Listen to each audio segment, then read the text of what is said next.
Why is Hex better than Bitcoin? Well, first of all, it's the fundamentals of the code. Fundamentals of code are better than Bitcoin's fundamentals.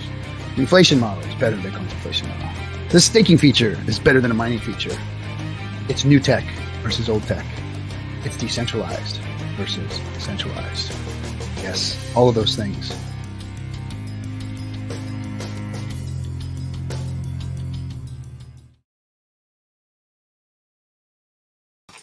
Well, hello, everybody. Welcome to Chatting with the Captain. I am the Captain, your Captain RG3, and I'm here today with Mr. Marlon Williams from the Atlanta Blockchain Center, live from the cruise. From the suite, too. Maybe we should show everybody the suite later. But yeah, sweet. We wanted to take a break from all the fun and activities that we've been partaking in this week, and actually talk a little bit about what Marlon's got going on, keep the show going, and let everybody know what's happening out here on the cruise and the sentiment with everybody, and you know, the end of the PulseChain tour and what that's culminated into. I'm really proud of the work that the team has done. Wild SJ and Black Hexican, Paulie, Bill, all the folks that have contributed and helped out with the bus and given SJ a place to stay. Marlon here from the Atlanta Blockchain Center giving us a place to present, and then also becoming part of the Hexican community and just, you know, showing us a whole nother facet of the community that we really didn't even know a whole lot about until after the PulseChain tour. So there's a lot of things happen here. Not only are we onboarding new people, you know, SJ in a gas station, in a library, in a coffee shop, bringing somebody in, to people showing up new in the community that we're going to, Hexicans for the first time getting to meet up with us, or even, you know, like I said, Marlon here, a whole nother aspect of them. I'm proud of all the work that we've done and what it's done during the bear market. I know that some of our events weren't, you know, 100, 200, 300 people like we had seen in the bull market. But we did see a lot of activity. We saw a lot of action, and even in the bear market, people were interested in what was going on. So proud of the team. Here we have finished it up here with the cruise out of Los Angeles. We took the last couple of days coming down here to Cabo San Lucas. We spent 2 days here on the peninsula, snorkeling, horseback riding, you know, just to relax and having fun with friends and the Hexicans, and onboarding. I know that DJ, Paulie, and Bill have onboarded a new Hexican. So good job, guys. Anyway, so Marlon, how's it going with you, man? How's the cruise turned out for you? It's been great. It's been great. You know, it's rare that I take a break. So this was a much needed break. And my wife will tell you that I'm working, man. I'm constantly working, you know, 2, 3, 4, sometimes 5 o'clock in the morning, getting up at 7 to 8 and doing it all over again because I really love what I do. So this was a very well needed break. So let's get into that real quick. So with the Blockchain Center, is that your only gig? No. Okay. It's one of our products. That's what I like to call it, or experiment rather. Mm-hmm. My main company is called Starter Labs. Okay. And we're effectively a research and development firm for blockchain. You know, I started this early 2021 as something called BSC Starter. Mm-hmm. It grew it to 18 employees. We helped launch over 60 something projects on the gen side of things. Mm-hmm. In the space. Mm-hmm. So we know a lot about how to launch projects successfully, by the way, which is something that we see that the PulseChain community needs, right? Because it's a blockchain, layer 1 blockchain, and it needs that sort of expertise to guide and helping to launch projects. So you were doing this kind of work before PulseChain came out? Oh yeah, absolutely. I've been a developer officially since 2001. I say officially because that's when I got my first job officially as a software developer in the medical software space. And a couple years later, I started my own medical software company that I built from the ground up. Literally, wrote all the code and visited the doctor's offices. I actually had my software on CDs. That's how I distributed. Bring us back to the beginning days. Yeah, man. That's how I distributed. When I went to doctors' offices, I gave them a CD, and that's how I did demos. And I ran that for 5 years, and then it was acquired by a competitor in 2008. So that's when I really saw what the power of software was, right? Enabling a young Black kid like me to effectively come up with my own company and find customers, generate revenue, and see an exit. That's something unheard of from, my peers and my inner circle back then. I mean, these guys are not software guys. Our family doesn't come from this kind of thing. So you broke into somewhere that you didn't think, and you took it to the nth degree, which was brought it to sale and sold it. And moved on to bigger, better things. Yeah. So what was next after that? Well, interestingly enough, I didn't have the resources to run that full time. So that was actually my side company. So I had my day job was a developer. So I worked at a call center as a programmer, just building a bunch of applications for the Marines, for Bank One.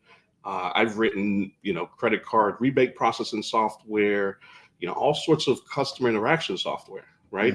Because in the call center, and that's why you mentioned the word customer service the other day, and that triggered me, right? Because I thought we were going to get into a whole conversation about customer service and call center. I know that business inside out. So my day job was a developer, just building all sorts of applications for our clients for that call center. And in the evening, that's when I built my medical software company. And of course, a lot of that trickled over into the day job. But the bottom line is I ended up selling it while still having a day job, right? So when I sold the company, because a lot of this day-to-day started flowing over into my day job, my boss, the CEO of the company, knew that I was running something on the side. And when he saw the outcome, he promoted me to run the IT department. So in 2008, it was a very fruitful year for me. Right? Yeah. Sold my company, and then I got promoted to be the IT director at my job. So here I am, have some extra cash, making 6 figures at my day job, and that was good money back then. Oh yeah, absolutely. Today that's like an average wage just to survive, but that was good money back then. Absolutely. And I'm going to give you guys a range, but I'll say that at that time I was between 25 and 27. So I ended up staying at the company for another 4 or 5 years or so, just running their IT department. And I started thinking about what was next. I knew that wasn't it. I knew my calling wasn't to just continue to write software or run an IT department for a firm, unless it's mine, especially having had that exit.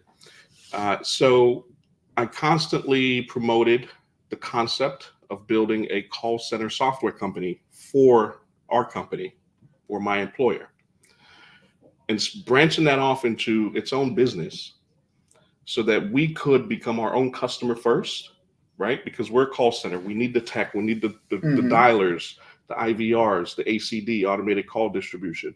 We need all these different features that our agents are using every single day for work. So my idea was, as opposed to maintaining these existing systems, and back then software licensing was the main business model for software. It wasn't really cloud, right?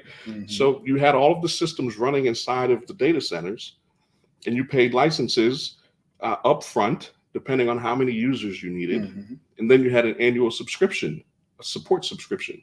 So that was a common software model back then, right? So my idea was, again, to create our own call center platform, use it within our own business, work out the kinks, and then let me run a division that becomes a software company for that company. So effectively, I was trying to be an entrepreneur within the company. Gotcha. Right? While I was running the IT department. I mean, the management of employees and network engineers, developers, and all of that, that's easy, right? Mm-hmm. To me, it just wasn't enough. So I needed to run something that could make a big difference, So that was what I presented when we went to our executive retreats. We went to the Marines camp. We went to, California. We traveled all over the country for these executive retreats, and we needed to present big ideas for the company. Mine would always, it was always that. It was, we need to start a software company. It started from within. So it kind of, liked the idea. It never bore fruit. So I ended up moonlighting in the evenings. I started building what I was pitching to them on my own. It took me about 2.5 years. When it was ready, I went to my boss. I said, hey, look, you remember the thing I was talking about, running our own call center software company? Well, I built it. And it's been a great ride. I was with the company. This is literally on my 10th year, the anniversary of my 10th year being at the company. I gave them a 30-day notice and said, I'm going to go off and do this thing that I've been talking about for 3 years. By the way, I built it as well. Did you give them a discount? What I negotiated was they were my first beta client. So I still got what I wanted. It just, I had to get creative, and it took me a different path to get there. And were they willing and happy and wishing you well on your way out the door? Yeah, man. I don't burn bridges. I build great relationships with people. Listen to that, everybody. Oh yeah, absolutely. Never burn a bridge. Absolutely, never burn a bridge. Everyone I've worked with or for will tell you that they would love to work with me again, because you can go to my LinkedIn, look at the recommendations that I've gotten. You could just look at my experience. Now, am I perfect? Absolutely not. No. Right. But you know what? That's a great lesson, because that's one of the things that is a good leadership concept. Is you should never burn a bridge. You should never jump on your boss's desk and piss all over it on your way out the door. And I've never done that. I have left and said I've got to move on. Some people think in the movie that I was talking to my boss when I was actually talking to one of the people that was under me that worked for me until letting him know that I was going to go. It wasn't my boss, everybody. Just to let you know, there was a whole year-long process of me leaving the company I was with when I came out here to do this with all of you guys. But anyway, don't ever burn a bridge.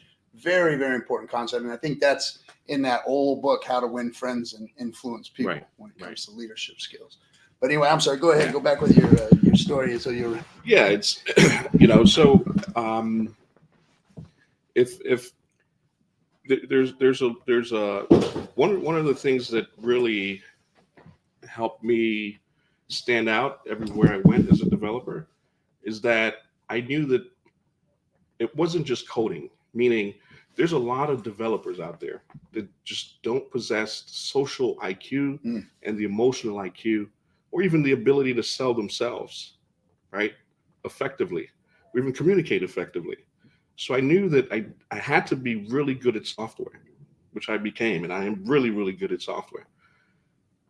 But I also needed to be good at talking to people.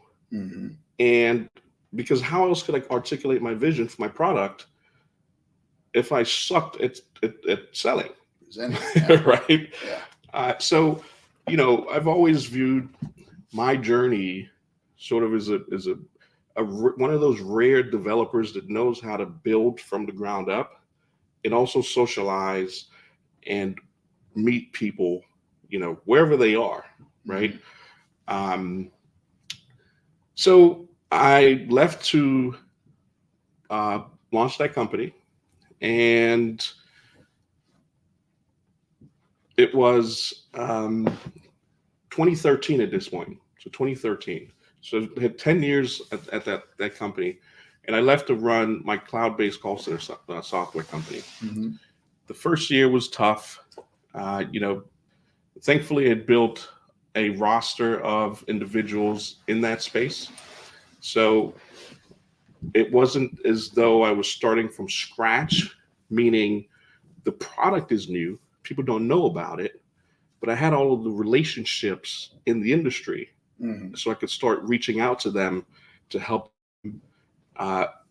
know that my product is an option that's available now, and that they could start, if they're looking for different options, they could support the company in different ways. Effectively, I leveraged my network to start getting my first set of clients. And the first year was, $32K in revenue. So I went from, having a six-figure salary plus, this cash from my soul. That savings. Oh, absolutely, man. And it's interesting how the world sort of gets you. Literally the minute I decided to go full-time entrepreneurship in 2013, full-time, that's when I started having all sorts of problems. I had an older Range Rover at the time. Literally three months later, it broke down. And it wasn't just a regular breakdown. They have this air suspension problem. Oh man! When the air suspension goes out, and that's expensive stuff on those things. It's like leaning like this and you're driving.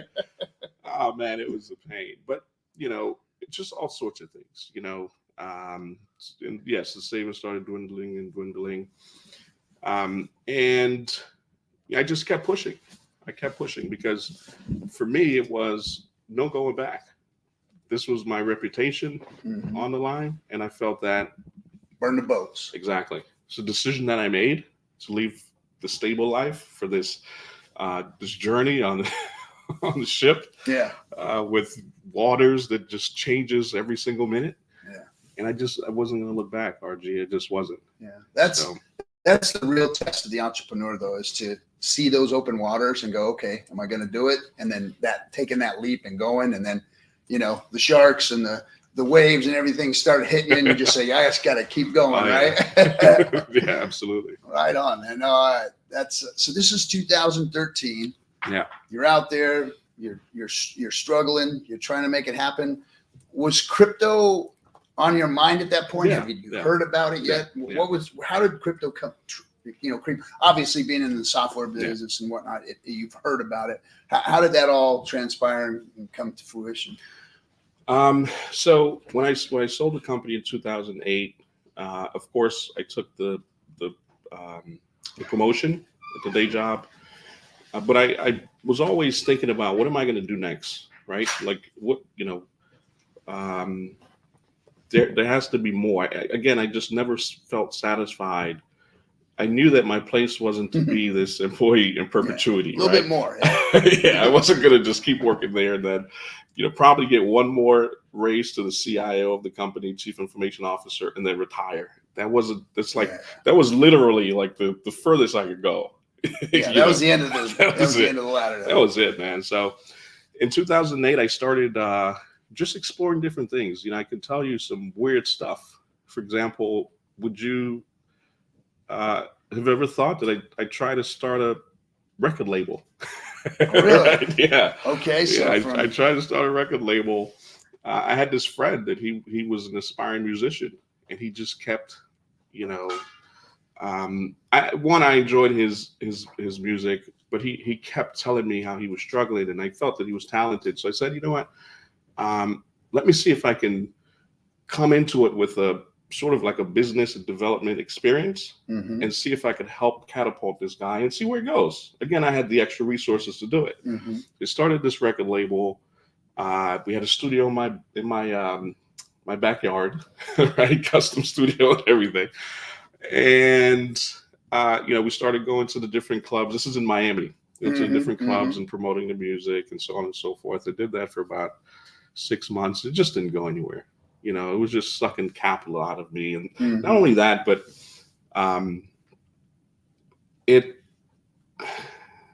wasn't fulfilling because that wasn't, I like tech and business, right? So tech, software, a little out business, of your wheelhouse. Yeah. Had to be around some characters I didn't want to be around. And out late at night constantly, and because that's the scene, you know. But I did that for a while. So you now, how are you going to tell me you got into crypto when you're talking about staying away from characters? Yeah, let's hear this. Oh man, yeah, crypto's a different set of characters. I'll tell you that much. You know, but I was able to navigate it. You know, because I have a unique background, you know, as a child, and so it wasn't, you know, anything intimidated about it. Just wasn't where I wanted to be. So I shut that down and tried to build I pivoted effectively to build a social network for talented people. So it was like an extension of that. So, you know, and this is 2008, 2009. This is the Facebooks, and those guys started picking up steam. Facebook had launched only like 3 or 4 years prior. Okay. So social was the thing, right? And again, coming from my software Instagram wasn't big. It was not at all, just man. TikTok wasn't rolling yet. Yeah. As a matter of fact, if you look at my Twitter account, you'll see, you know, it says when it was created. Mine was 2008, right? Because these things would come out, I would just like create an account and not use it, you know. But yeah, at that time, one of the main reasons I signed up to Twitter, because again, I'm not really that social on social media, was to see how it worked, because I wanted to borrow features to put into my social media platform. Makes sense. Did that for a little while, got up to, you know, a couple thousand users, and really didn't pick up traction, so I shut it down. So the point of that is, and there's a few others, during the day, I worked running an IT department in 2008 onwards to 2008, 2013. And in the evenings, I went on to explore again, because that was the approach that I took to achieve my first sort of win, right, with the medical software company. So I kept trying, and nothing really picked up, you know. So that's sort of when I started looking within the company that I was working for, and coming up with just sort of realizing that entrepreneurship really isn't always about coming out with the next big thing. Sometimes you can change the things that are right in front of you and make a big difference. So here I am day to day. I'm, you know, running this department. I'm, again, social. I'm a social developer, sociable software developer. So of course I'm networking with a lot of my peers, all different levels of the company, from the lowest to the highest. So I hear their complaints all the time. I know what's not working because I hear it constantly, right? So that's when I started looking within and coming up with this idea to build a software company for companies like the one I work for. And that's what I mentioned earlier about, you know, launching and building and so forth. But going back to crypto, so I started building the call center company on the side. But because of my role, I'm constantly getting updates on what's happening in IT. I just had, you know, signed up to InfoWorld and some of these older news publications, a lot of them that aren't even around anymore. And I would see Bitcoin mentioned in the posts. Actually, the first one that I saw was in around summer 2009. So I'm like, what the hell is this thing, right? Yeah. And I saw it again, and I thought it was an interesting concept when I looked into it briefly, because as a developer, again, especially at that time, I had written credit card processing systems and a rebate processing system for Procter & Gamble through the call center. That was their client, one of their clients. So I had this concept of payment systems from a developer's perspective and what it takes to put those into your applications. And there was always friction, right? For example, to accept a credit card, and it's generally the same now. Back then it was a little less fine-tuned. But you would build the fields and, you know, accept the cards and so forth, and find some sort of middleman like Authorize.net and a few others that had APIs to hook into your platform then you would have to send a request to them to authorize the charge, right? Which basically checks to make sure that they have the balance. And then once you get the authorization request back, then you have to resubmit it again to actually charge it. And some did that in real time. And then there's a batch method as well and so forth. But the point is, it just seemed, it always seemed to me that there was a better way to do payments. Cumbersome, yeah. You know?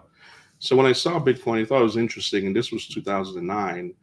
I eventually told my network engineer, Marcos, shout out Marcos, to get the software on one of the servers for us. And, you know, we started playing around with it. Just as like an experiment, you know, we never really took it serious, right? And plus, at that time, excuse me, my focus was on trying to launch different things like the label and this and that, you know, so I would just sort of dibble and dabble into the Bitcoin space, you know, so I looked at the code. Many things that just come across the desk. Exactly. Yeah, exactly. So I downloaded the code. We even eventually we had set up a couple miners on the company servers. I know you guys heard that, Ricky. I think you know it's okay. You can hear it from me, but you know we just dibble and dabble into Bitcoin, and it wasn't until 2011 that I started actually acquiring Bitcoin, right? And even more so in 2013 when I left to go work for myself full time. And 2013 is when I started evangelizing Bitcoin in Miami, before Miami was anything related to crypto. You know, I can show you old emails where I'm like, Bitcoin is at $1 billion market cap, guys. There's something here. You need to look into it. You know, and a few people did that can attest to this. But, you know, it still wasn't my priority in terms of where am I going to build next? Because I didn't see a path to building, I didn't explore a path to building a business on Bitcoin. 2013 was when a lot of the tech products were, the mid 2000s was when a lot of the tech products started going from on-premise to cloud, right? So a lot of SaaS models. Yeah, I remember that. So that was my thing, you know, trying to build a call center SaaS company. But, you know, I did start acquiring Bitcoin and evangelizing it, just never building on it. Now, when Ethereum came out in 2015, that's what opened up the ideation kind of phase for me, because I saw an easier path to smart contracts.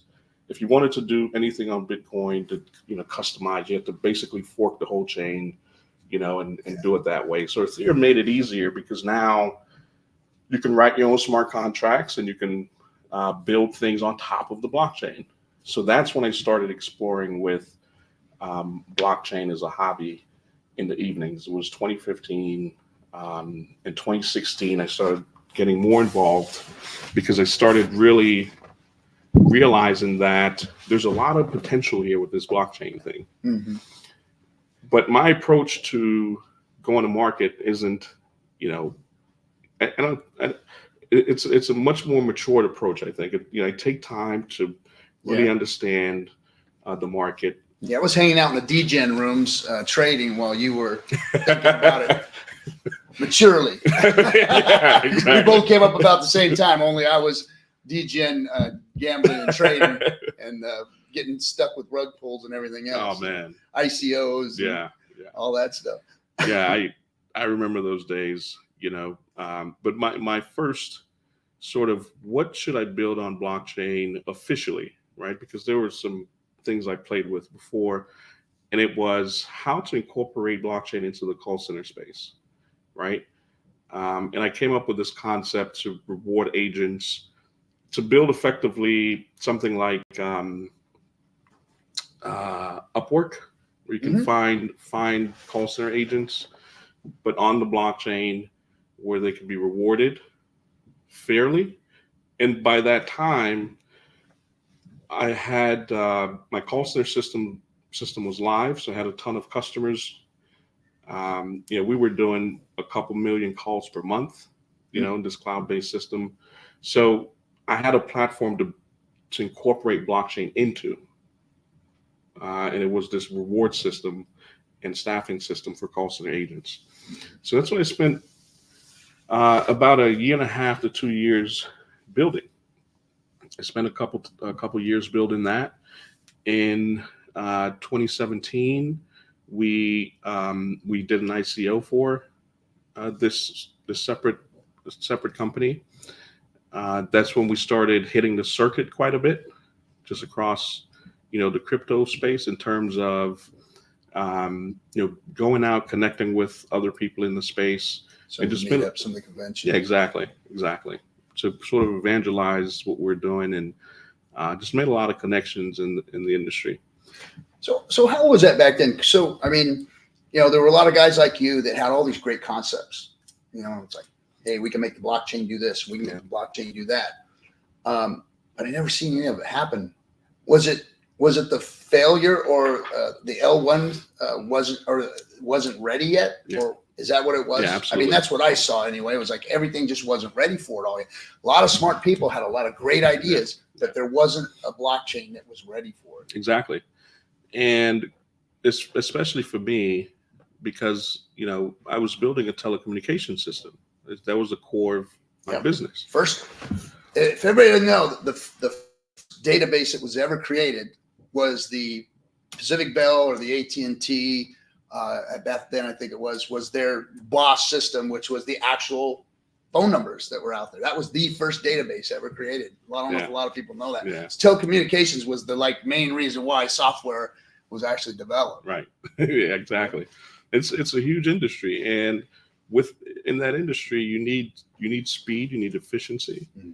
So it was very difficult to build anything enterprise level on blockchain back then, unless you would fork the chain and sort of make your own tweaks, which not a lot of people had that experience, So it was very difficult to build anything worthwhile on blockchain and have it be sound and solid. Right.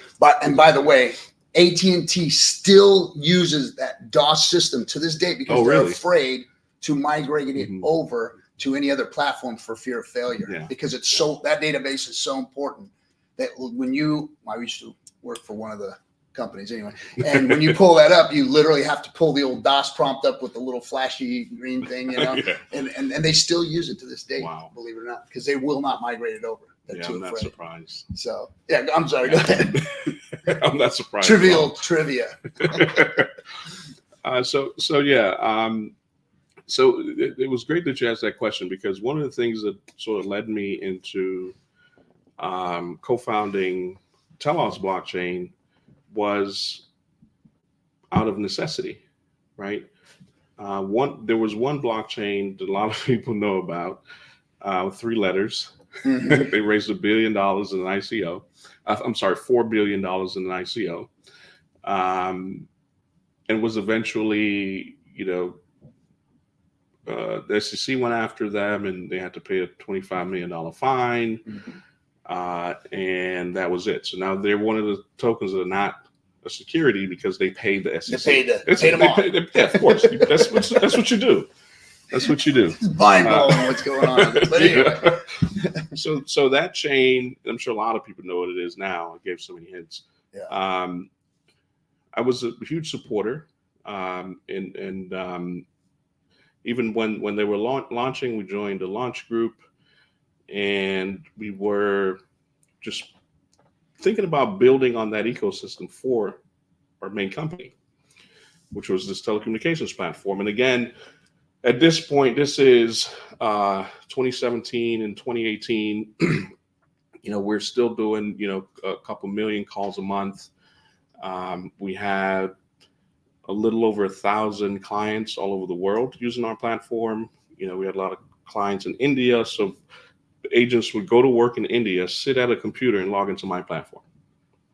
Or in South America, we had a lot of customers in the U.S. and Canada, right? Because it's a cloud-based system for call center agents. We manage all the calls and routed. So all the call, if you called, I won't say the number, but if you called a specific number, it would come in through my system, distribute calls to agents across the world. As an example of what our core offerings were. So we started supporting this chain because we thought that we were sold on the concept of it having the speed that a high You can performance migrate system would into. need. Correct.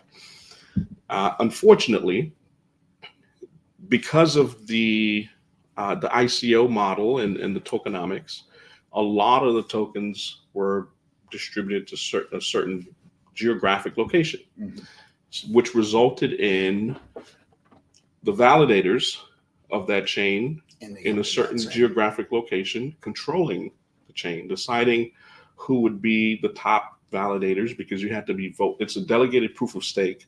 So it's proof of stake like PulseChain, but it's delegated proof of stake.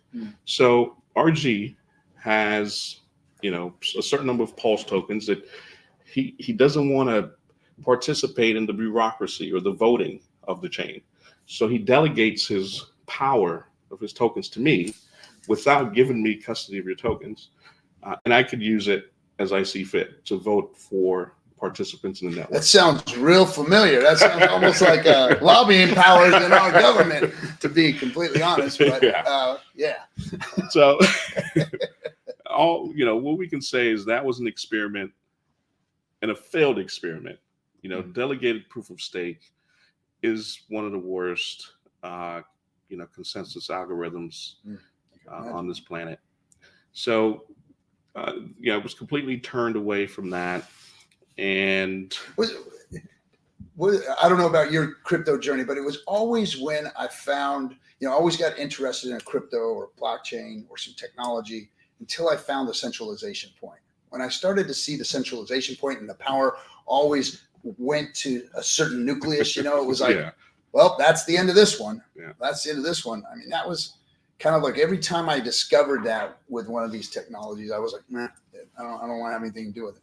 Yeah. And that's what kind of turned me on to Richard Hart's product, was that there wasn't that centralization.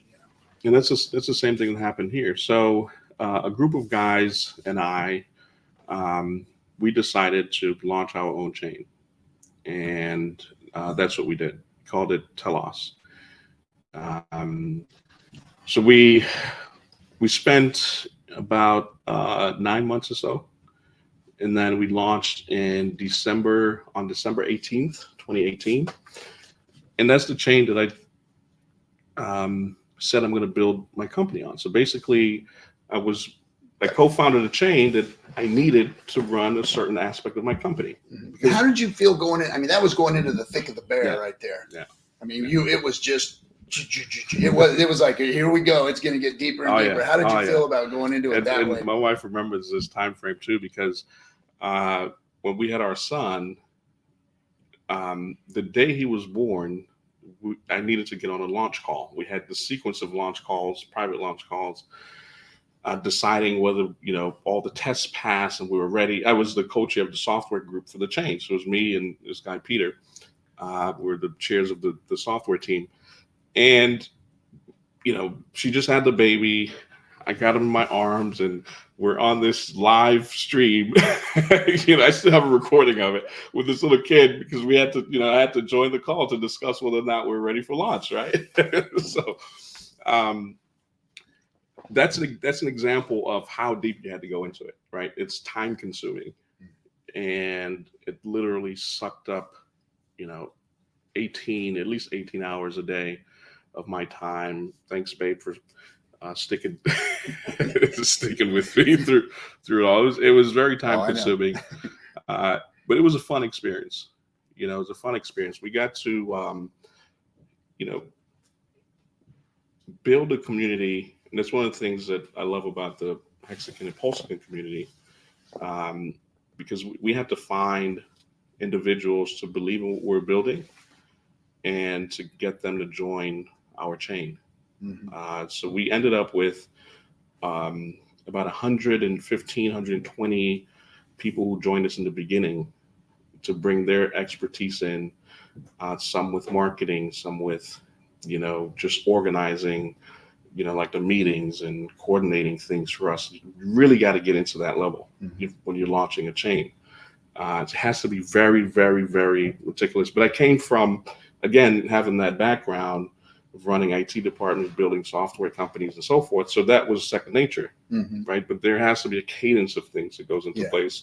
And this is a community you're building. This isn't a company with right. with a hierarchy and Exactly. employees. This is like everybody on an Yeah. equal playing field, putting their sweat equity, their efforts, you know, voluntarily to make this thing happen. Right. I mean, it's And a different animal.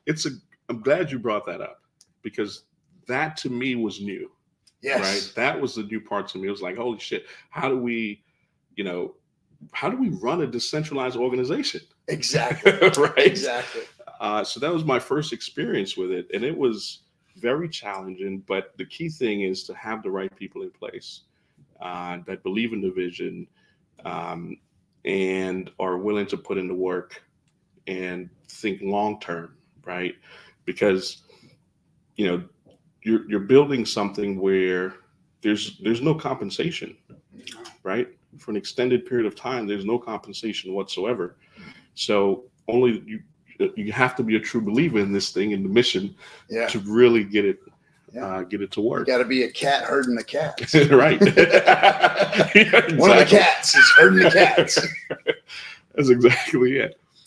So, you know, we did it. We launched, and weeks after we launched, this is something that we were talking about before.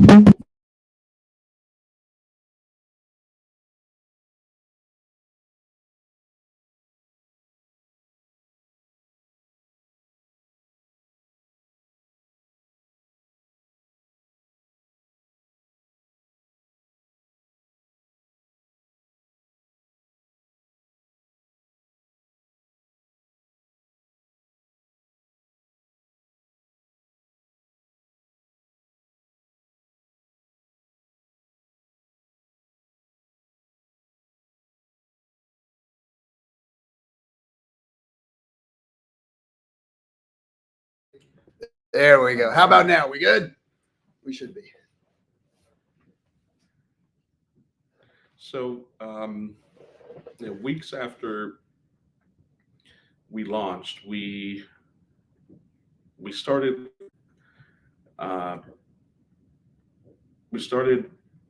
conceiving this idea of a foundation for the blockchain called the Telos Foundation, because we knew that the same way that we organized a group of people together to help us launch this chain, we also needed an entity that could continue to represent sort of the initial vision of the founding team, but in a decentralized capacity, right? But at least there was an entity that would help continue to share the mission of the organization. Maybe guide projects through the tenets of what that blockchain stood for or represented? Right, exactly. So it would, because what happens is, you know, you launch your chain and it's open to the world. So you're going to get all sorts of individuals. Yeah, good, bad, no. Join it, right? So sometimes what that could result in is the vision for the chain deviates from the founder's original vision. Mm-hmm. The founder could have created the chain to make the world a better place. Now, if there isn't an entity responsible for communicating that vision, attracting companies and builders and individuals to the chain with a similar vision as the founder, then the chain has the potential to go astray. I mean, of course, you'll have the hardcore, diehard support groups or community members that's going to fight the good fight. So the foundation isn't the only answer. It's to complement those guys, to keep the story alive and to keep the original vision intact, right? So we started, you know, creating this foundation where you needed to be voted into position by token holders. So at least it wasn't like you're building this cabal and this centralized entity that that reflects traditional government structures, right? The community members are the ones that are responsible for voting people into position. I mean, of course, someone has to take the initiative to start, as always. You're always, just like PulseChain. I mean, you know, PulseChain started centralized from an idea, into an actual product, a decentralized product. So everything starts centralized. And that's how I see, that's how we visualized the Telos Foundation and the conception of it. It's, let's allow we have these founding members effectively that gets in, but let's allow the community to control it from there. Once the founding group puts in the structure that allows for decentralization. But it was a really good decision, because the foundation is done, and this is after me, because I never joined as a team member of the foundation, just as as a co-founder of the chain itself, that helped with the initial structure of it, of the foundation. So they've done an excellent job at bringing in amazing products, right? Keeping the original vision alive. Of course, there were some pivots along the way as necessary, but that's where I spent a huge chunk of my time in 2017, 18, and 19. In late 2019, actually in early 2019 or mid, somewhere around there, I started a side company, meaning this was a company that was built out of necessity to run nodes and be validators. So I had a validator company. There's a ton of companies out there that literally specialize in being validators for blockchains. So you may have seen certain validators, particularly on proof of work and distributed proof of work chains. You may see the same logo across different chains for certain companies, because that's all they do. They look for new chains that they support, and they go into community and start providing node validators specifically as their business model. So in 2019, I started this company called Zen Blocks as an offshoot to what I was doing at Telos, right? And that company ended up building cryptocurrency wallets. So there's a wallet called Swirl that I built. We ended up supporting the Wax blockchain. The Wax blockchain in 2019 started a new initiative called the Office of Inspector General, the OIG. And that group was responsible for establishing all the rules for nodes in the Wax blockchain. And I was the chairman of that group. And just a lot of other little things, right? So we ended up building a cryptocurrency wallet software. We ended up, helping other blockchains with their node infrastructures. And that was my offshoot with Zen Blocks, that I ended up having my oldest son take over and run that. But in 2020, when the DeFi movement started picking up, this was around summer 2020. Compound launched, and you had Aave and a few others. You're in finance. There was just a sequence of themes of DeFi themes that were being released, right? So there was getting very interesting. Yeah. It was like crypto was finally starting to get interesting. Yeah. It was like, okay, it seems like the circus is over and maybe everybody's ready to really get to work. That's how I felt at that time. Yeah. No, it really was. And there was a lot of different experiments as well. Yeah. So, this whole concept of yield farming really took off around then, mid 2020 to fall 2020. And just a lot of other DeFi concepts. We saw YFI Cover, which was an insurance protocol for blockchain that You're in Finance ended up acquiring, and they had a bunch of mishaps too in different things. We saw Uniswap came out, Sushi Swap. It was just a ton of excitement around decentralized finance products. And that's when the name BarChef really originated, because a lot of developers were building tools anonymously, and their handles were, like Sushi Chef created, or Chef Nomi created Sushi Swap, and there was a few other chefs. There's Insurance Chef, and a lot of developers used Chef for their handle. So the chef handle is like an OG DeFi, Ethereum DeFi handle, right? Because mine was the BarChef. I created a few DeFi yield farms and smart contracts with those crazy APYs back in 2020, with thousands of ETH and deposits, and again anonymously, but just built a lot of different tools in the space that were sort of like experiments in DeFi. In late 2020, Ethereum started congesting again. And a lot of the gens started migrating to Binance Smart Chain.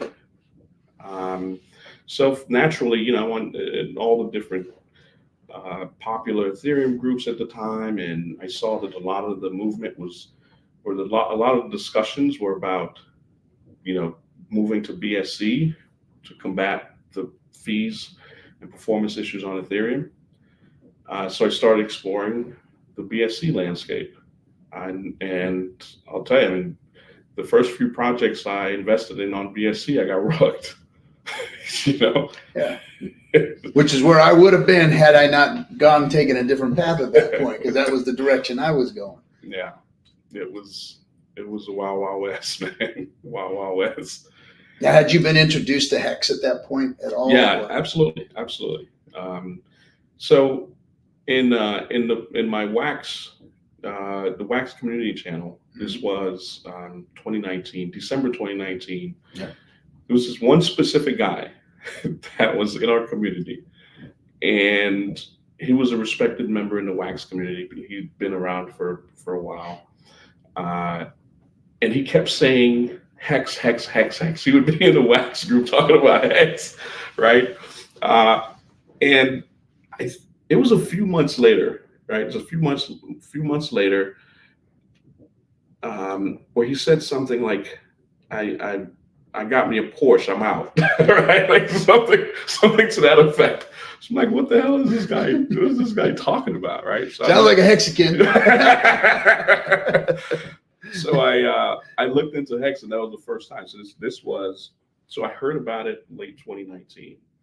I looked into it from an investment perspective in spring 2020, summer 2020. Not to interrupt you, Yeah, but just this thought comes. Now I'm looking at you. I'm listening to your pedigree, right? You've been in blockchain from the beginning. You're a developer. You've worked at all these things. You've been head of foundations, started foundations, and somebody flexing in a Telegram room got you to actually take a look at it. Yeah. Absolutely. All right, guys, shit's working. All right, so keep degenning, keep flexing, keep doing all the crazy stuff. It's working because we got quality folks coming and looking at you when you flex. All right, go continue, Marlon, continue. Yeah, that was a flex, and I'll tell you, I'll dig up the Telegram chat and see if it's still there. But that's what got me to look into Hex. And then I don't recall the price, but I got some Hex. Didn't stake it. I actually didn't stake. A little liquid. Yeah. So I've been a liquid Hex holder for a bit. Sold a few times, but I certainly, I wouldn't say that I was ever a long-term staker. I'm staking now, right? So I definitely have stake, yeah. But back then, my thing was building, and I wasn't tied to any one particular product. Well, being somebody who built products that had APY, yeah. When you looked at the mechanics of Hex's APY, how did you feel about that versus what you've been used to? It was very well put together. Yeah, Hex is actually well-written software. So that is one of the reasons why I actually liked it, is because it's a great product. There are great products on blockchain, but it's a few far in between. A lot of them are forks of this, forks of that, especially back then in terms of the products themselves. So that was an original product that was just well designed, and the whole concept of a CD on blockchain was unique. So certainly, I give Richard Hart a lot of respect for that and coming up with this original concept that's still here. Because a lot of those things. 4 years yesterday. Yeah, I'll tell you, a lot of the tools that and products that were around, that were built 4 years ago are long gone. They're in the grave. So 4 years of 100% uptime at that is it's something commendable. It's something. It's no easy feat. I'll tell you that. So I was a liquid holder of Hex off and on over the years. And as I was saying with the migration to BSC, when I got rugged, I thought that there would be a better way to launch projects, right? And to identify projects to invest in. So I built a set of smart contracts. Well, before that, I came up with this concept that inherently rugs occur in a lot of different ways, right? You could see a project that the developer's touting is the next XYZ in his fundraising, and you invest in it. Once you invest in it, they disappear with the funds, right? That's a rug. You could do the same thing, and the developers do not run with the money, but instead, when they list it when it's finally listed, they either allow trades to happen and they pull the liquidity. That's a rug. Or they have bad launches and the project dies. That's effectively a rug. And there's a few other ways, but I came up with this concept to build a set of smart contracts where the smart contracts will handle the funds when you invest. So as opposed to me sending funds just to an EOA wallet address, an individual wallet address, I would send it to a smart contract. The smart contract would know that this developer is raising 50 grand. So the developer has to put his tokens in the smart contracts before he could even get any money. So the tokens are guaranteed to be there. When investors invest, the smart contracts also storing that money. So now it has the tokens, and it has investors' deposits. It knows how many tokens each investor is owed. And when the 50K or whatever the raise amount is, the hard cap is reached, then the investors can get their deposits. The software forced the developer to list, to use a percentage of the 50K for liquidity. You're required to. Automatically, and the smart contract does this. It automatically takes the token deposit that the developer made, some of the raised funds, and it lists the token on a DEX, like PulseX. So there's instantly a trading market for the token with liquidity. So now the investors can withdraw their tokens that they invested in from the smart contract and either stake it or sell it or do whatever they want with it. But it creates a much fairer sort of approach to launches. And it was called BSC Starter. And we had several thousand, so over 20,000 users sign up when we launched. It became the #1 launchpad in BSC. Eventually pivoted the name from BSC Starter to just Starter, and started launching across different chains, sort of applying the same concept. Grew to almost 20 staff members running the company. We had the smart contracts managing funds across different blockchains. And in the last bull run, we, through my platform, raised $45 million that went through all of these different developers, through on BSC and Matic and Avalanche, Phantom, Ethereum. Those are the chains that we supported that. But effectively what that, and it was just a very busy and crazy time. Running a launchpad is a very tough business. And the majority of projects that comes through, you've never met these people in real life. There are a lot of virtual applications that come in. They'll, a lot of it sounds good, but the majority of launch pads, are, and even we were, all about quantity over quality, right?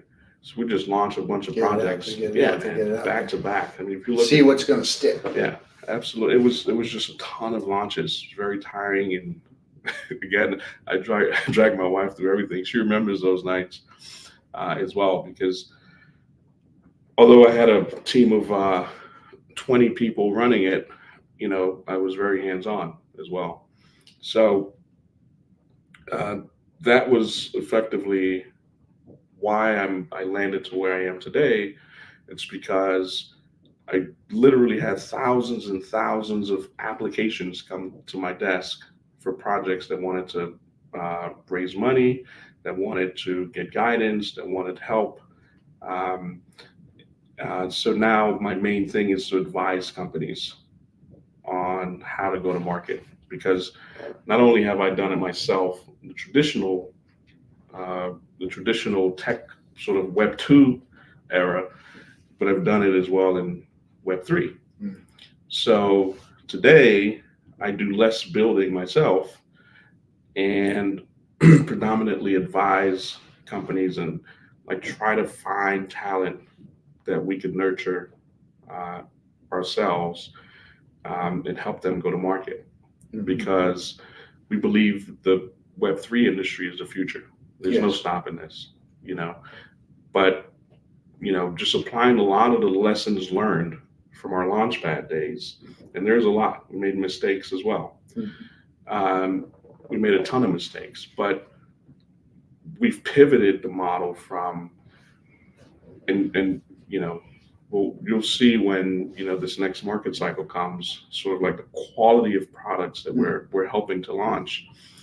But we're going from this sort of full, open to everyone launchpad to a very picky and quality pad that are developing people first into real businesses. So let me backtrack real quick. So you got all these projects coming in, and you're trying to manage them, trying to get them on a blockchain, but you've got blockchains that are just failing, that aren't providing what your client or your people that you're bringing into need. How did you feel about that? And did that have any bearing on how you've changed and pivoted to where now I know you're working with PulseChain, so you've got a different L1 now than you were dealing with in the past. Yeah. Now you've got a L1 that actually works and functions and does what it's supposed to do. That isn't a ghost chain. It's actually got other projects and products being built on it. How has that changed your model from going to thousands to okay, now we're going to do quality? Is it because you have something good and you want to make sure it's all good, or what's going on? Yeah. So I think with the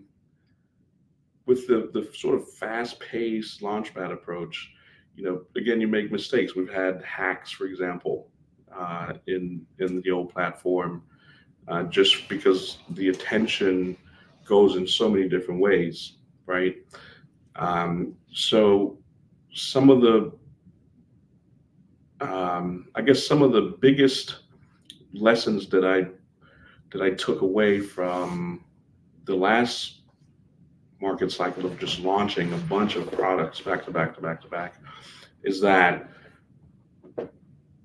the emphasis needs to be on, one, having quality people that in real life, right?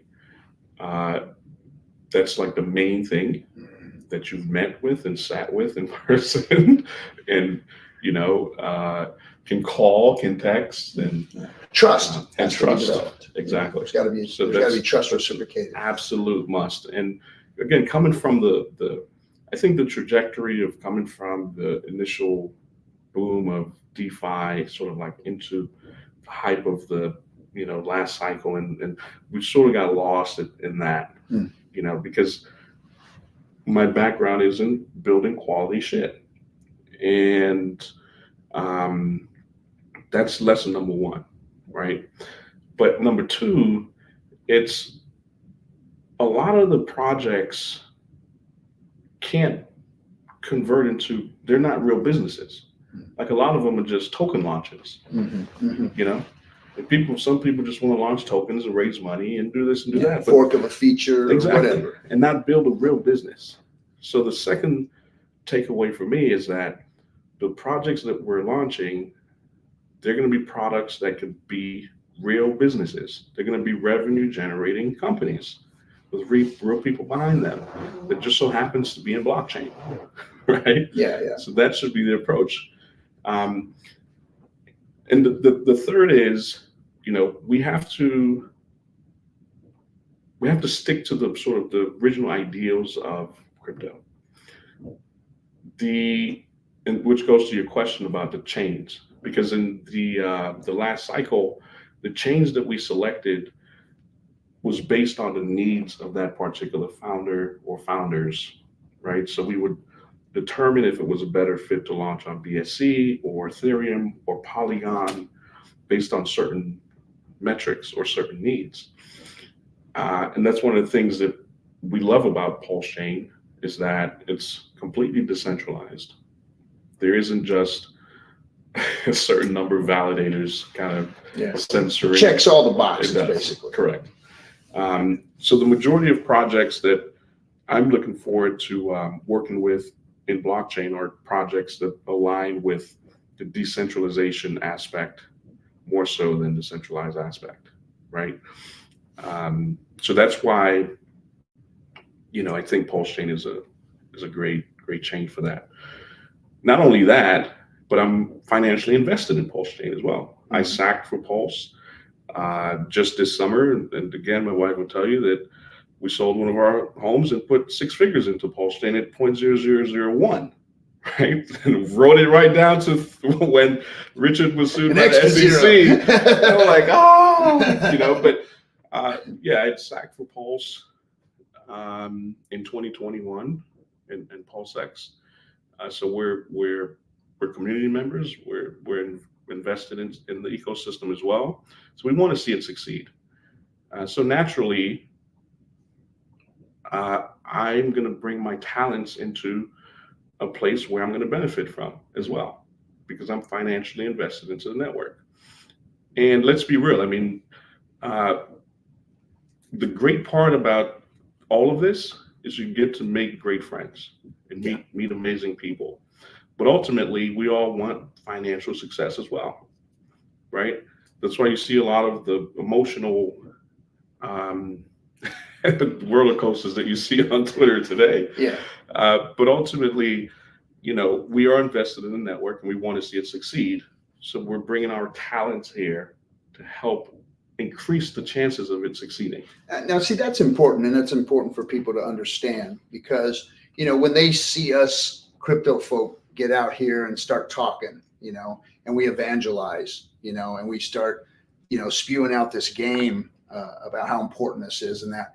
And I think some people can see behind it. It's like, oh, you got a big bag of that stuff. That's why you're doing what you're doing, But when we sit here for an hour and we go through your history of what you've gone through and who you are and how you've developed as a human being in this space, you're no bullshit. You did the work. You trudged the road. You looked at the good things, the bad things, the ugly things, and you came to a conclusion at the end. And not just because you've invested. I think you said what you're telling me right now is you invested because you believed in the product that was coming out. Correct. And you wanted to be part of it. Yeah. And so now it's like, okay, on top of investing in it to prove who I am, I'm going to give my talent to it also, because we just proved like earlier that that's what it takes. This is a community development. It's not There's no business really behind it. It's just a bunch of volunteers Right. lending their Yeah. talents and their, and their business acumen and everything else to it, Right. So I think that's important for people to see, is people like you. We have a professor that was in the movie The Highest of Stakes with us, who, he's passionate about teaching about blockchain. And then as he moved on, he was a detractor. He didn't believe in Hex at first. He didn't understand it, didn't get it. And throughout the whole movie, he says exactly that. And then after the movie, getting to know who we are, understanding the product itself deeper, unpeeling the onion, like, oh, wait a second, this is exactly what we're looking for and what's interesting about blockchain and what it can do for finance. So people are starting to come around, people like yourself and people like the professor there. And I think people need to know and see that it isn't that you guys are shilling for the bags that you have. Right. You guys have the bags because of what you already believe in. Right. Yeah, I mean, excuse me.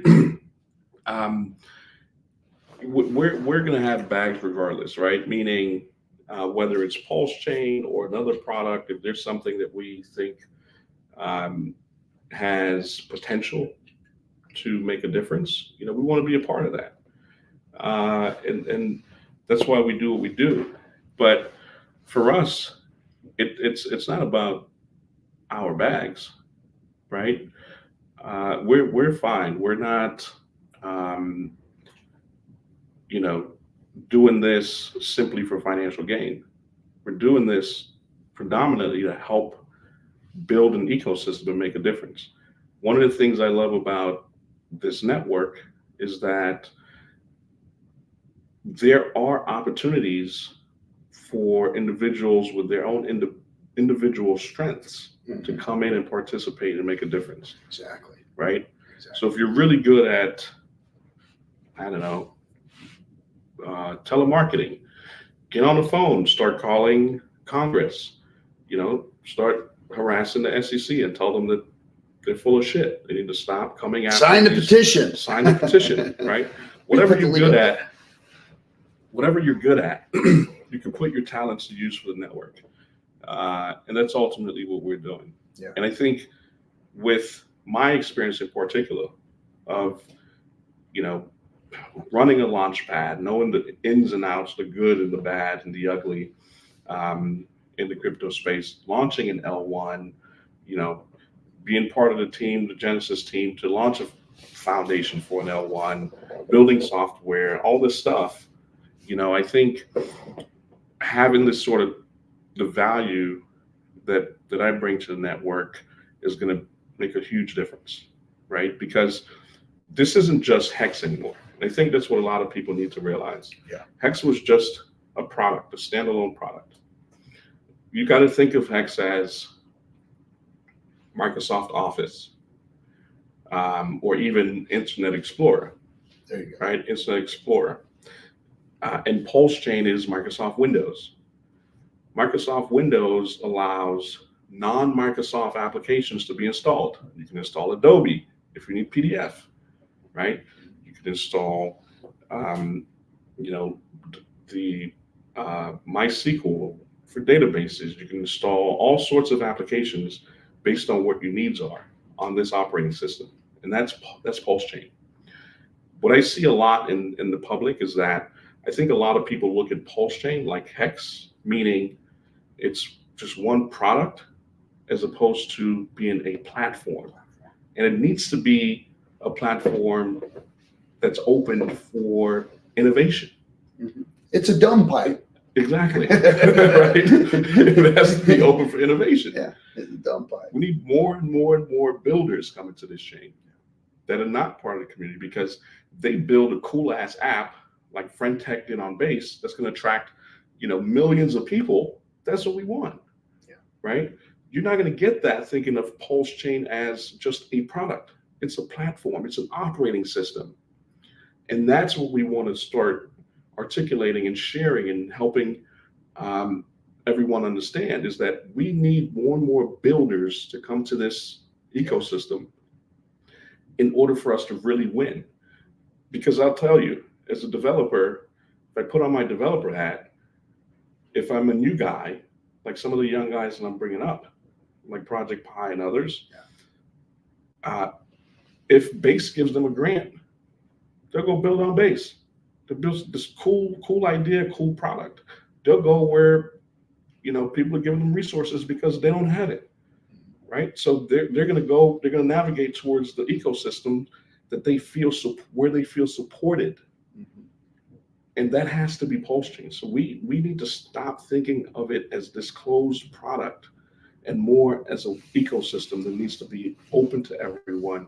We need all the builders here. We need everybody and their mama wanted to be part of this ecosystem, building on it. Creators, NFTs, you name it, the gens. That's what this needs to be. And that's when we'll see PulseChain really realizing its full potential. Yeah. Richard's 4 tokens should remain the core, but on top of that, we need to open it up to the world. Yes. I agree. And that's what we're here to help push forward. So that's what the PulseChain Foundation that you're trying to set up is all about. It's correct. Helping these projects launch and setting up the foundation like you've done in the past, and successfully done in the past. Right. And helping to manage the building of it, right? Right. Exactly. So I want everybody to understand that, because here's where the Hexicans come in, right? My attack dogs. I love my pirates. They come in, they say, "Wait a minute, somebody going to be ahead of something?" What? And if you guys heard earlier, what Marlon was saying is that he helps build a structure that creates a decentralized foundation that takes on a life of its own through the community, and helps to develop projects on top of PulseChain. And I've seen, firsthand, and I vouch for Marlon because I met him out in Atlanta at the blockchain center that he runs, and he's put it. It's the most incredible thing, because we're going through Atlanta, and we see the big building, the big glass building, and it's got all the big names on it, the grayscales and the names, And we drive past that building, and it's this high rise, and I was like, oh look, crypto building and whatnot, and interesting. And then we drive around the corner into this neighborhood, a community where there's homes with lawns and people walking their dogs, and in the middle of this community is this building, and it's just like been part of the community forever. It's just an older building. It's probably been many different offices and gyms and you name it, and it's graffitied with NFTs and artwork, and it's the Atlanta Blockchain Center that Marlon set up.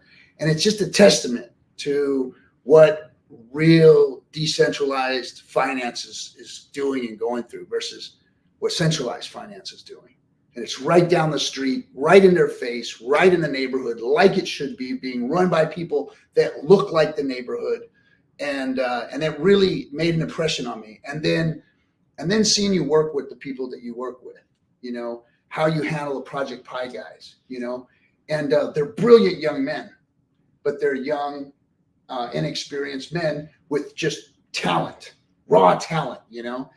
And you're coaching them, you're guiding them, you're asking provocative questions, you're asking leading questions. I love that about you, the leading questions that you ask, And you get people to think, and you get those young men to think and do and be more. And I'm watching them grow now, and it's they're here on the trip with us. So I'm sure you had a little influence on that. So you guys got to get there and get right. And they are, and they're networking, and that's what this is all about. Is us out there taking our talents that we have and providing it, right. Because you and I both know that mad gains are us. Those of us who do have, some talent or something to give, going out there and giving it willingly, right. And the rewards are those mad gains, right? And that's organic, and that's real, and that's rooted in the soil of what this whole crypto thing is supposed to be. Not that fake CeFi stuff that people throw money at it, people throw whatever at it, and then it just kind of fizzles away. This is real grassroots development, like the blockchain center really just impressed me, man. Just seeing it like that was like, it just felt right. It felt real. So you're doing good work, man. Thank you. Really dug it, man. Yeah, with the blockchain center specifically,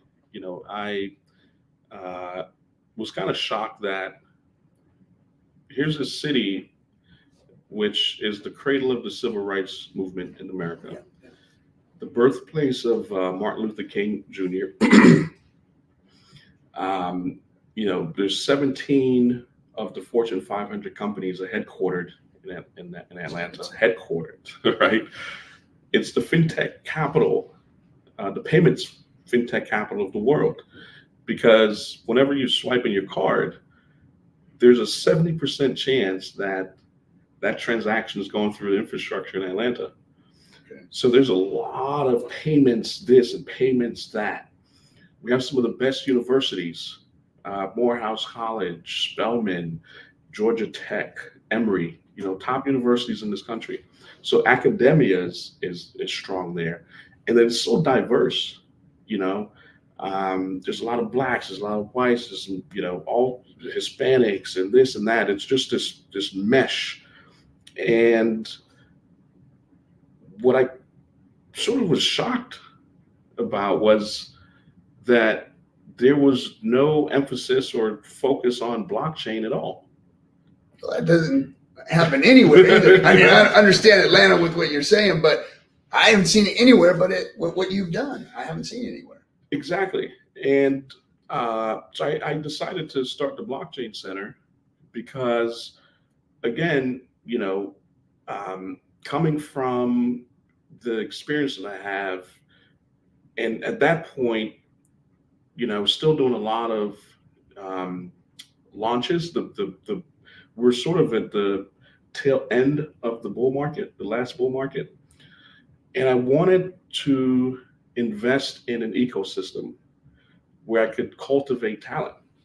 So with the Blockchain Center, we're doing a lot of things there. We do events every single Thursday.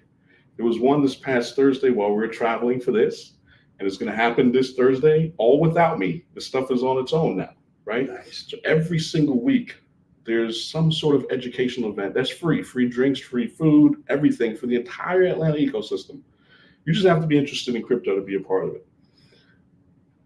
So that's one. The second thing is incubation. So we incubate companies out of our center, and they have to sit with me and a couple of my great contacts and friends like Brian Zwerner with We Studio. He's a local VC coming from the Web2 world that is, supporting Web3 now, and he's helping to share some ideas. But the point is that we have a network of individuals that are helping me to educate these guys and girls about, how to launch a business in blockchain. We have Jonathan's with Coinbase Ventures. We have someone from Hedera. So we have a very diverse group of people. And you could say that some of them may be from centralized chains or centralized companies that are in Web3. But I think that's where my value, I know that's where one of my, the big value that I bring is having this sort of like diverse background with diverse connections to all sorts of people in the space. So we incubate these young people that are aspiring to be the next creator of an exchange or a wallet, or even maybe a blockchain someday, who knows? They're just aspiring to be builders in blockchain, and they had nowhere to go in Atlanta to help cultivate that talent. All of the talent is teaching them about Web2 stuff. And then lastly, and equally important, is being an advocate for the crypto industry, especially within the Atlanta area, right? So I'm constantly having conversations with the mayor's office. Shout out to Donnie and Mayor Dickens, with Congress. We went to Congress and we, I was watching there photobomb Gensler. You were photobombing Gensler. Yeah. Next time is, to hold a PulseChain logo behind them. But that's the thing, we get invited to these rooms. I get invited to these rooms because I'm a business person first, yes. Practical one, and a mature one. When I get back, December 11th, the Prime Minister of Belgium is coming, and I'm speaking to him and his his delegates about the crypto scene in Atlanta versus Miami and others, right? So, you know, we're representing crypto in all facets, man. You know, with universities, we're getting students to come into the blockchain center, and they're sitting with me and I'm teaching them about blockchain and why, although their universities don't offer curriculum for blockchain technology, they can come to the blockchain center and learn about it. And hopefully they can pivot into doing something in Web3 after they graduate. There's this kid, Travis, that graduated from Morehouse this past May. He had an offer with Google and he just disregarded that offer. And he's at the blockchain center, sleeping there sometimes to build this Web3 concept that he has. So it's working. Yes. Right? One person, one day at a time, it's working. So that's what we do at the blockchain center. And it's still just an experiment for us, you know, but it's fulfilling because I get to impact the lives of so many people. It's not about me anymore, right? I told people, and they know, you know, when I opened the blockchain center, you know, we had the Ferraris and Range Rover and this and that, and you know, so we had all the materialistic stuff, and you know, we just want to put, you know, make an impact in the lives of other people, and that's really what I'm doing here, and I'm looking forward to the work that is laid out before us with PulseChain because it's exciting. It feels to me as if, you know, I'm back to sort of the L1 days, right? Yeah. And having the ability to contribute to an L1 at a base level. That's what this feels like. Yes. You know, that's what it feels like. So that's the blockchain center. And then the foundation, the PulseChain Foundation, I don't really care what we call it. We call it whatever. The bottom line is what it's about, right? And the mission. That's what matters more than the name. Exactly. And the mission really is to help show the world that PulseChain is the operating system that they need to be building on and why, right?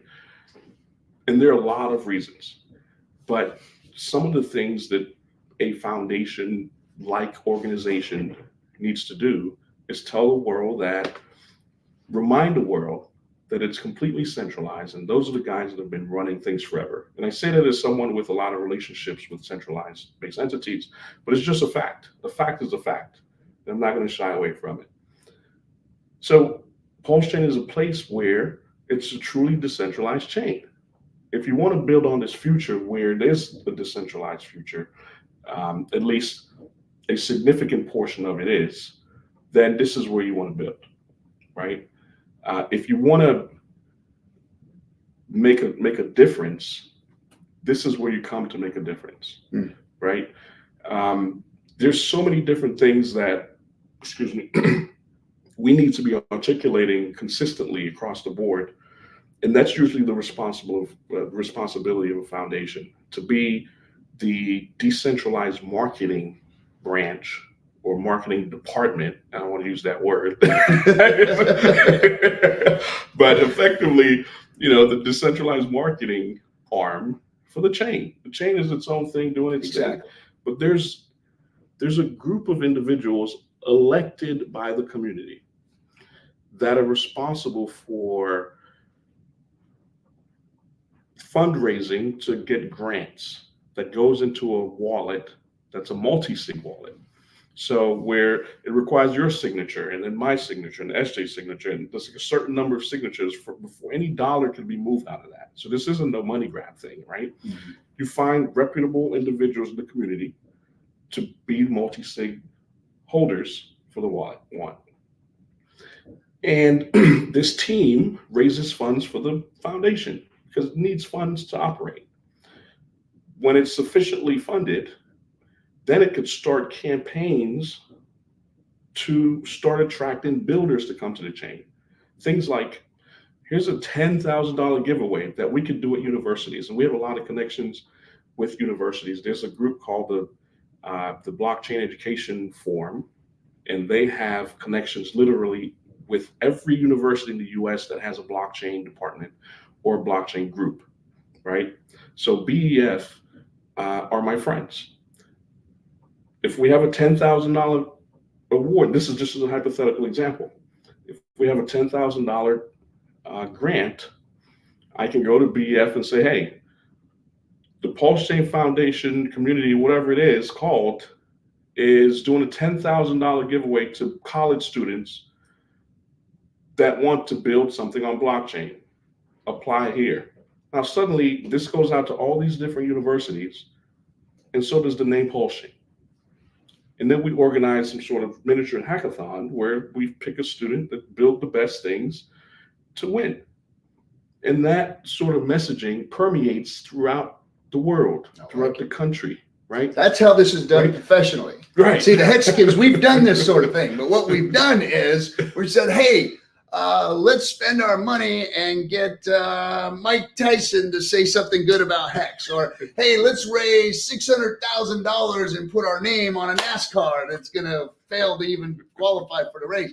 We've done this, but we've done it in a way that, hey, we just threw mud at the wall. Because, I mean, we were a community that we could raise money, we could get funding. We thought these projects were good, but they weren't vetted by professionals.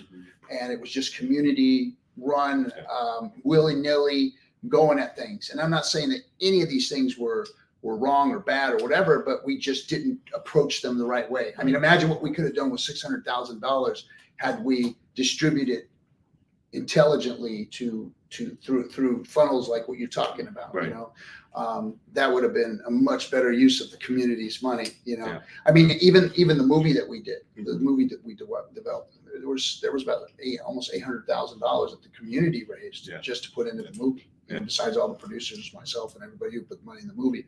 So having it organized and voted on and consensus within the community would make a lot of sense and help further, like you said, the cause of PulseChain and get it distributed around to outside organizations that don't know what PulseChain is. And they see a professional foundation coming to the board, you know. Right. So, yeah, dig it, man. Dig it. Yeah, and that's one example. Another is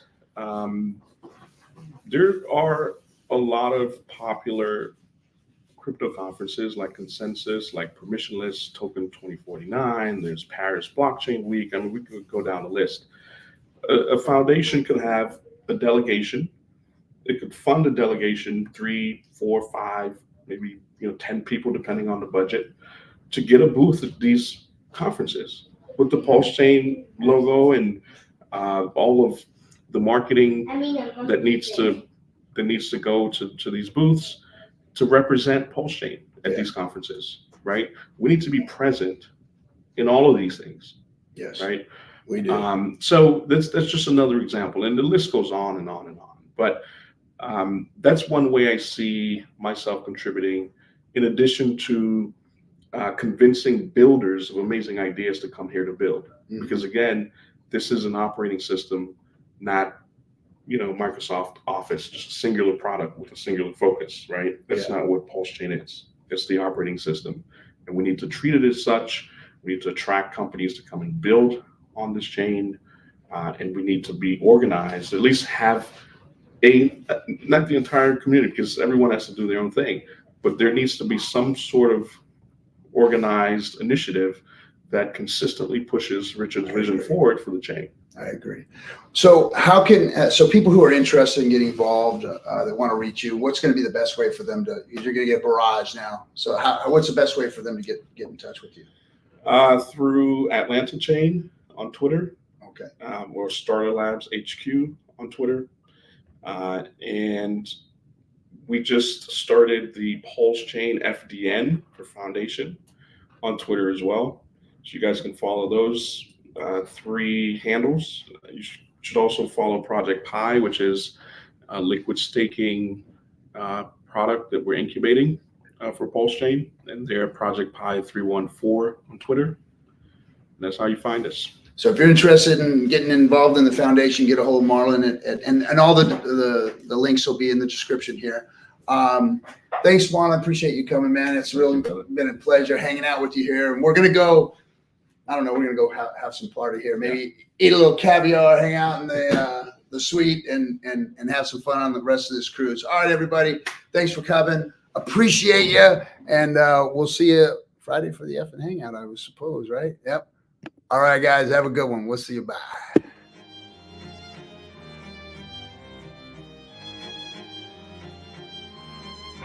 Why is Hex better than Bitcoin? Well, first of all, it's the fundamentals of the code. The fundamentals of the code are better than Bitcoin's fundamentals. The inflation model is better than Bitcoin's inflation model.